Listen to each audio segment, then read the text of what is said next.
Welcome to tours of the Oyster Bay Rare Museum's equipment. I'm Gerard, one of the volunteers. So today I'm going to be taking you through the Oyster Bay Rare Museum's baggage mail car. It was built for the Long Island Railroad in 1928 by American Car and Foundry. Come on up. So this is the Oyster Bay Rare Museum's baggage mail car. Currently you're standing in the mail end of the car.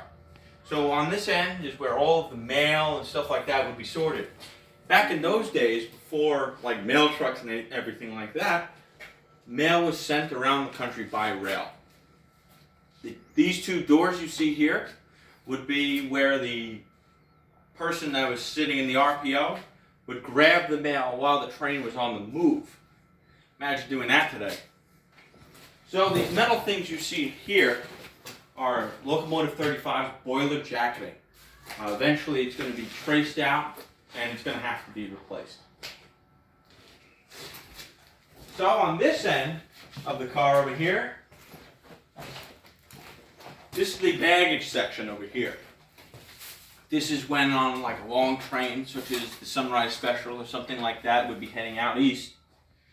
People's baggage would be in this end. So eventually the plan for this car is for the mail end of the car to be completely restored to as delivered. And the baggage section of the car would be used for like a meeting space, for presentations, or for like birthday parties or something like that. So, just like with the P-72s, the baggage mail car, when it first came out here, was covered in graffiti. The first thing we did was throw a coat of paint on it. One of my favorite parts about this car, well, personally what I think is very interesting, is the journals.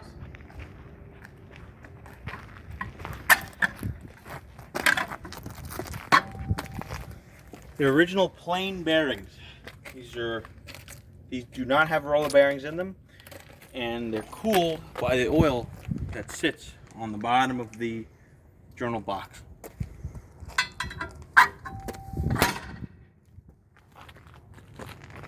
So as you can see on the outside of the car, one end is for baggage, with the large door over there, and one end is for the mail. You can also see that through the baggage side, the porthole window, which is to Pennsylvania Railroad specifications. Well, that's the tour of the baggage mail. Hope you enjoyed it.